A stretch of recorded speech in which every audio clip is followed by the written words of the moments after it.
Welcome to another episode of the Diabetes Tour Guide. My name is Andy. I'm your host, and we have a very special guest with us today, Sheila Michel, in our very first real interview video. So I've done one interview video first where I interviewed myself. Oh, I know. You gotta say, listen, it's a lot of it's timing. Yes. And so I wanted to put the questions out of how I'd answer them first to kind of see how they compare to other people answering. So, okay. Sheila, welcome. Thank you so much for being here. So Sheila and I have known each other for a very long time. So I grew up with Sheila's kids in Oak Ridge. So our families have known each other. We've known each other through the theater community at Oak Ridge Community Playhouse. Go support your local theater, please. And two, these theaters are different that we work at. They're good. Yes. I'm telling you, they're good. They're worth it. And then two, we've also lived with type 1 diabetes for a long time. And Sheila was actually very integral in my sister's diagnosis when she got diagnosed as a kid. So too, we've been kind of connected through different communities. Yeah. Tell us a little bit about yourself, too, and then we'll kind of get to our questions, too, and we'll rapid fire them. So. Okay. Should I look at them? Or go for them. Yeah, go for them, and we can just talk like this. Okay. That's fine. I am the mother of 4 children. I'm married to a retired cardiologist. I have been a community volunteer all of my life, and I am the founder of a homeless service agency in Anderson County. She's a Renaissance woman. Okay. And she's also not telling you how good of an actress and singer she is. I've seen her on stage. So, too, you've got it going on. We're going to start our interview questions. Type 1 diabetes. It's something, too, we know very well. We both have our Omnipods and our Dexcoms with us right now. We're both very connected with Omnipod 5s. We might be, if you hear a signal or a beep in the corner, it's probably us. So our first interview question is, when were you diagnosed with diabetes, and what was that day like for you? When I was first diagnosed, it was gestational diabetes, and I think I was 31. I was pregnant with my 4th child, but I had very large babies, so I wasn't surprised. And then I realized they taught me how to inject insulin as they were showing me what diet to follow. Okay. Yeah. And so I figured I'm going to be on insulin. Interesting. Okay, Yeah. so your first interaction with diabetes, and for you, we'll have future episodes on this, but there's 2 important points. Gestational diabetes just means diabetes during the gestation periods while pregnant, and can turn into actually different things. Gestational diabetes can stop, but then it can also progress into type 2 or even type 1 diabetes. And there's different treatment modalities. Another one is with large babies, that's macrosomia. And with that, it usually is indicative of having a large insulin response. So babies can grow bigger, which is what they test for. And so you were telling me they did the traditional oral glucose tolerance tests and all that stuff, but they started you on insulin. Yes. Yeah. So I went home, and for one weekend, I tried the diet, and my blood sugars were just astronomically high. So on Monday, they called me and told me, you're going to start taking insulin, and this is how much you need. And I remember the first time I drew the insulin into the syringe, and I was in such a panic. I went into the bathroom. My other 3 kids were, locked away, and my hand was shaking, and I got it measured just right. And then I was like, oh, okay, I did it. Oh, no, I didn't. I have to shoot it in now. First, step 1. Then step 2. Yeah. It's Yeah. terrifying the first time you have to do that. It is. And 2, vial and syringe is how you started. Yes. Do you remember the type of insulin? I had to take N Okay. and R. Yeah. So sometimes I had to mix them. Sometimes I had to take them separately. And I gave myself shots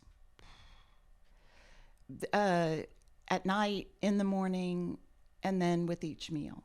Okay. Yeah. So it was a constant. And did they tell you at that time that it was, did they say this is exactly what this is? Or was it more good luck, here's insulin. We'll explain later. I'm curious. They were really good. Okay, They were good, really good. good. And the dietitian was Yeah. great at teaching me about counting carbs. And Was that mainly what it was? I'm curious as to what the diet, did they say this is the diabetes diet, or was it more you can have these things and not have these things? yeah, that's what it was at Okay, first. I okay. didn't learn about counting carbs until later on.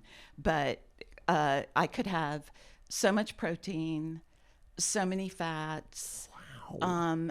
Fruit was very limited. Vegetables were encouraged.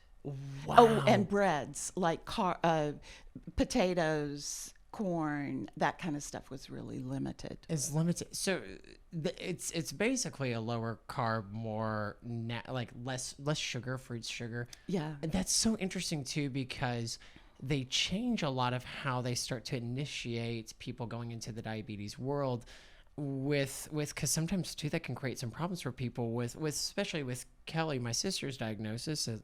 You can have pizza once a month. It was more of like the limitations of, I'm not allowed to have these things. They totally changed that probably 10 years after that to eat what you want, cover for what you eat. Yes. And then that also creates problems. It's just very interesting to know what they told you right off. Yeah. Humulin Endo and Humulin R, we're going to have a whole insulin episode.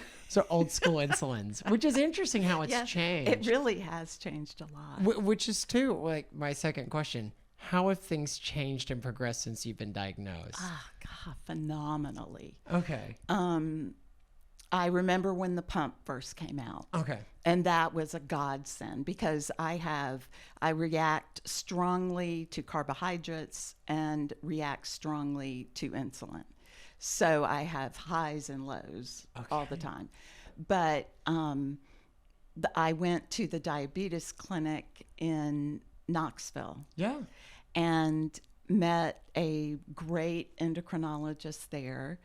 I was informed about counting carbs. Yeah. And they take you through a whole week with other type 1 diabetics. So like you're eating breakfast, lunch, and dinner there. Oh, at the center. At the center. That's so cool. With your spouse or your significant other so that they can be there for support.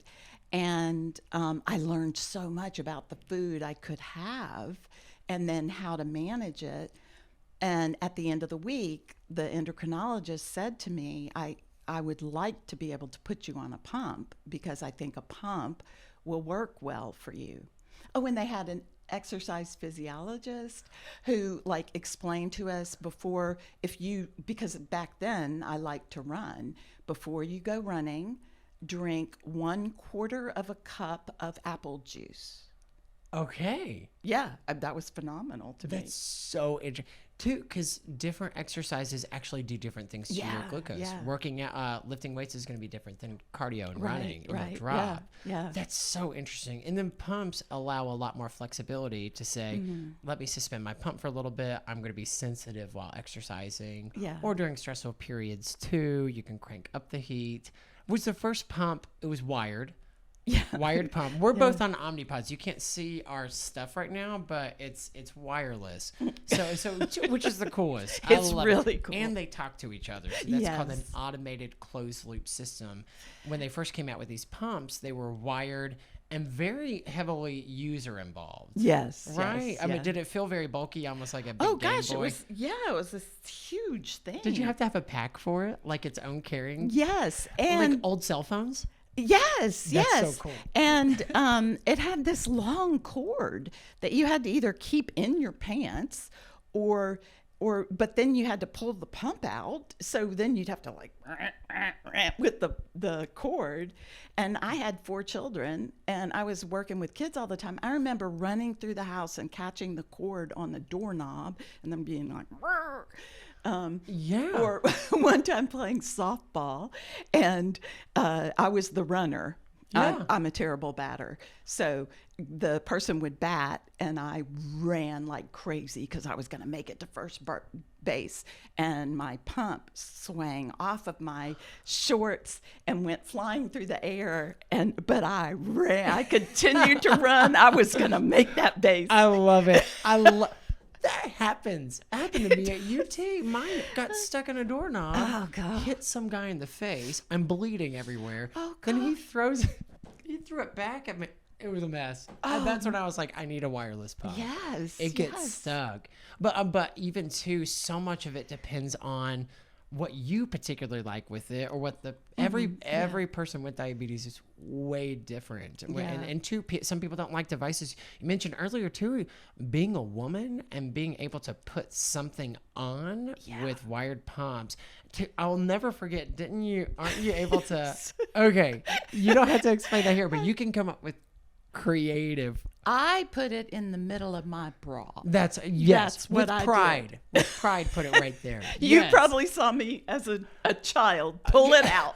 I just remember you showing Kelly that, because Kelly Oh. did not. I do vivid, like, I swear I think it was at Red Lobster. I kid you not, it was at Red Lobster. I probably had the popcorn shrimp. But I remember you saying that you told her not to be scared of devices, that like that she could, if she wanted to pump, she could hide it different places, because she wanted to wear dresses and Right, prom yeah. dresses and bikinis. Yeah, And so yeah. you could be creative about how you hit it. So I'll never forget you pulled that thing out. So you can get creative with it. Now, too, you just slap this thing on Yeah. and slap it on anywhere. So Omnipods are great. Or two, even continue. Do you ever take pump breaks? Will you do basal bolus for a little bit? Yes, Okay. I have. And sometimes I find that works really well. Yeah. Yeah. And I've even discussed with my endocrinologist, should I just go back to old school? So much of it, and the research that goes behind it, is that there's two really phenomenal endocrinologists in San Diego that both have type 1. And I've met one of them. They have this big thing called Taking Care of Your Diabetes. It's a big national forum, and they're awesome. There's not really, it depends on the patient. So there's not, technically pumps are not better, but a pump can allow flexibility and freedom for the right fit. It's almost like you fit it. Yeah.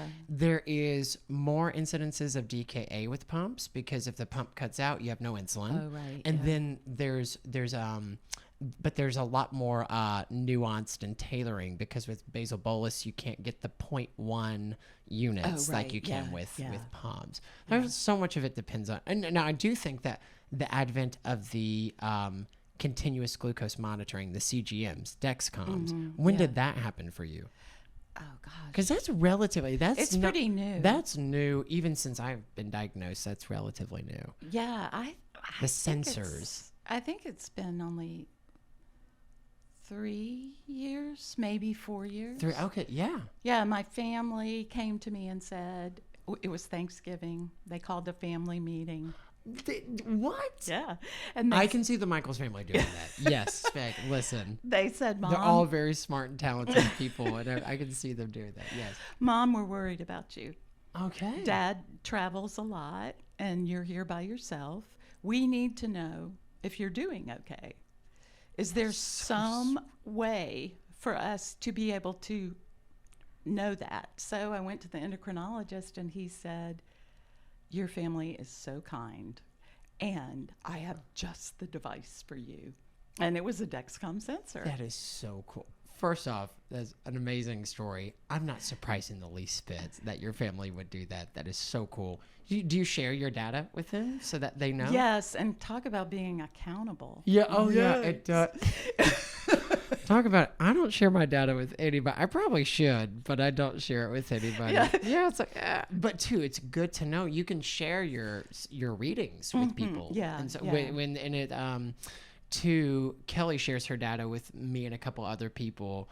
And for me, I don't worry about it. I'm like, okay, yeah, well, I've had that before too. Yeah. They get very worried. Yeah. So it's very different for people who are outside of the diabetes world to see numbers like that. Right, yeah. When too, we experience a lot of fluctuation. That's so interesting. So I got the Dexcom just before Jim went to Israel for, and he was gone for 3 weeks. And during that time, I had an incredible low. And I had 4 people on the, no, 5. You can have 5. I had Jim, my good friend Elaine Graham, who lives in... I know Elaine. Oh, yeah. I love Elaine. Yes. She lives in Oak Ridge. And my son James, who was living in Knoxville, and then Florence and Brian, her husband, Yeah. who lived in Clinton. So it alarmed, and I didn't hear it, and apparently it went incredibly low. So there was this panic amongst all these people communicating with each other. Who's going? James told me I had my hoodie on. I was running to the car when Brian wrote, "I'm on my way." And he was a paramedic. Yes, I have all yes. the equipment. Yes. So he had a key to the door, came in. I wasn't responsive. I couldn't. He did finally get me to swallow. And so Wow. I think he saved my life. 100%. Yes. But Jim was in a hotel in Israel and got the same alert. Oh, jeez. Yeah. Yes. Yeah. Halfway across the world. Yeah. It's crazy. I It think is those crazy. devices. I do think those devices need to be on every person with diabetes. Yeah. They do say the standard of care now actually is not A1C. The standard of care is time and range from a CGM. Yes, So yes. so knowing, because a CGM is going to give you, and we'll have episodes on CGMs. It gives you readings every 5 minutes. Yeah, So yeah. you see what your training looks like and how you respond to food and stress and exercise, and you can modulate your day. Right. Do you ever get tired of it? My next question literally is, what annoys you? What's one thing or concept of diabetes that's annoying to you? Just to have a moment of lamenting. I'm learning about lamenting versus complaining. We can lament because it sucks. Yeah. It's not fun. Complaining is different. So we're going to lament for a second. Yeah. So what's one thing that annoys you? And then what's one thing that's enjoyable about diabetes? Like there's a positive and negative. Yeah, the thing that annoys me is having to calculate everything I eat. Yeah. Oh yeah. I just hate sitting down. It makes eating not as enjoyable. Because it's almost like a job. Or like a 24/7 calculator in your head. Yes. Of everything we do is calculated. Yes, Yeah. yeah. And so like sitting at a restaurant and looking at your plate and your brain is like, okay, I think that's what it is. 5, 6, I no, hope. 4. Put in a little bit more. And I hope I have this right. Yeah. Yes. But now with carb counting, like you can look up things in restaurants True. and find out how many carbs are in it. That's true. The enjoyable thing for me has been watching the advances and like now having the unit, the pump. Yeah, And yeah. like I can just show, all I have to do when I go to the endocrinologist is hand it over. It's so nice. And he Yeah. looks at it and he tells you where there's problems and what we need to do to fix it. Let me do this. And he just does it all It's and so then nice. explains. Whereas before it was like preparing a stupid term paper. you had that whole long graph and hours and Did you write down everything? yes, I love it. I love I it. hated it. I'm 189 at 2 hours post Apple. That was medium. And this day was stressful because I have 4 kids and work. Like, yeah, no, So of course it's going to be. in the beginning, I was like a scientist, but then after Yes. a while, I thought, I don't care. Yeah. I'm just trying to live a life here. Do you ever go through periods of that, of like burnout? Yeah. The diabetes burnout, and too, I feel like some of it happens more quickly for people. Some of it goes later, or you'll go through spurts. Yeah. I'm yeah. like, okay, I'm really motivated. During PA school, I was very motivated because I'm teaching people about it too. And I was like, Yeah. oh, let's. And then you get in a funk. You're like, okay, no, I can't do this anymore. Yeah. No, I'm just at 5. That's 5 units. I don't care what that is. That's 5 units. Or it's 10 and I'll eat later. You know? Right, It's right, like, yeah. But Yeah. I do think the advances are very sophisticated. I love that. Because some people actually don't like that because they feel like they're just trying to make money off of it. You know, oh, yeah, I could see yeah. that being more of a process of like, oh, of course they're going to come out with some new expensive pump or new expensive. I like it. Mm-hmm. I think the technology actually makes diabetes care easier and Yes. actually safer. Yeah, the fact that it saved my life. It's like in that one instance, Yeah. and of the many too that could have turned into that without an Yeah, alarm. right, It's Right. amazing. Yeah. Or a finger, just having a finger stick. It's just, it's so much nicer and they're accurate. It does lead into my next question. Okay. Do you think there will be a cure for diabetes? I do. Okay. Okay. Do you have a prediction about it? I don't know when it's going to happen, Okay. but I think they're going to be able to create islets of Langerhorn and inject them into the pancreas. That will make it possible for the pancreas to produce insulin again. I love it. So too, that's more, we're looking more at post diabetes curative. There's two ways to look at it of how do you prevent diabetes. Yeah. It's like, and they're coming out with a lot of technology right now that's in the immune modulators to delay the onset. When we're talking about how we get stem cells in to get back the islets of Langerhans, those are the pockets of cells that make beta cells that then produce insulin. So how do we reintroduce those back? There's a lot of cool stuff. Viasite's a company that's working on it. There's a lot of cool things. So you think it's going to, some people are like convinced it's not going to happen. Oh, I believe, I mean, think about how much has changed in just the amount of time that you've had it. It's, I think, and they're working on it. And there too. And there's a lot of great companies out there. There's too, just with what we've had with the automated pumps to be able to talk to each other to create more of an artificial pancreas. That's, I mean, it's better. And that's relatively recent. So who knows with artificial intelligence too. Maybe they'll just compute it. What's the digital printers? They'll print out a new pancreas on one of those and just stick that thing in there. Sure it works. Sure it works. Okay. There's two more questions. Two more. One, I want you to define gluconeogenesis. I'm kidding. I'm totally kidding. I'm sorry. I just want to see how many people actually know what that is.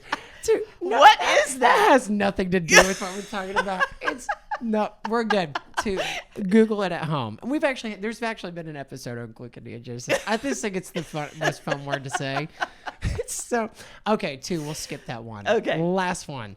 If you have any advice for people with diabetes, any advice, what would you tell people, whether newly diagnosed or they've been living with it for how many years are you going on now? We won't share ages here. We don't, at Performance Medicine, we don't believe in age. Okay. We believe in going backwards. But how many years? It has been 33 years. 33 years. Yeah. Okay. So to a lot of changes. I'm on 19 and I think Kelly's on 26 or something like that. What would be advice that you'd give to people, whether they're newly diagnosed or 33 years in? Not to lose hope, to be patient with yourself. You're going to make mistakes. And when you make a mistake, just correct it. Sometimes you go through these stages where the numbers aren't right, but that's what an endocrinologist is for. And so when you're frustrated, make sure you see the physician who's taking care of you. And be open about it. Don't be ashamed that this is something you deal with, and let people know that I might, well, for me, sometimes it's hard. I tell people I might start acting a little bit kooky, and so then you'll need to ask me if I'm okay. But my friends all say to me, how will we know if you're acting kooky? Because I act kooky all the time, but let people know to be looking for signs like slowness of speech or inability to answer, because then you might need somebody to give you a glass of juice or something. But I just be open, hopeful, and patient. I love that. That's beautiful advice from one of the most beautiful people I know on the inside and out. Ladies and gentlemen, you don't get better than the Michaels family, and you don't get better than Sheila. I'm just going to tell you right now, we're starting at the top. And two, that's such great advice of being open for sure, and being open to imperfection. It is not going to be perfect. And that's something too that is a struggle when you're thinking about encountering diabetes. It is a math problem you're never going to get fully right, but you have to keep doing it, and being okay with that part of imperfection. And two, and knowing that you are not alone. There's a lot of people out there just like us, just like you, And two, if you have any comments or questions, please put them in the comment section down below, or future interview questions. But this has been lovely. Well, I think we're hitting it off right at the top, baby, right at the top. So be sure to tune into more episodes, more interviews to come soon. And thank you so much for coming. you. And thank you for being a light to my sister. I'll never forget when you pulled that pump out of your bra. But you also sat and spent so much time with her, and two, we need mentors within this so for her to see that I can be a mom of 4 kids and have type 1 and live and have a thriving life. That means a lot and has stuck with Kelly ever since. She talks about that. So your impact goes way beyond. And two, you can be an impact for other people too. Right. That's because I've done that for other kids. You know, the parents will call me and say, "Will you talk to my child?" And it being open and being willing to share makes a huge difference for a young person and their attitude toward what they're facing. So do that. Absolutely. You can help people. And also share this podcast. No, I'm just kidding. Okay. Thank you for joining us. Join us next week as we have more interviews and we'll learn a lot more about diabetes on the Diabetes Tour Guide. Thank you. All right. Thank you. Everyone.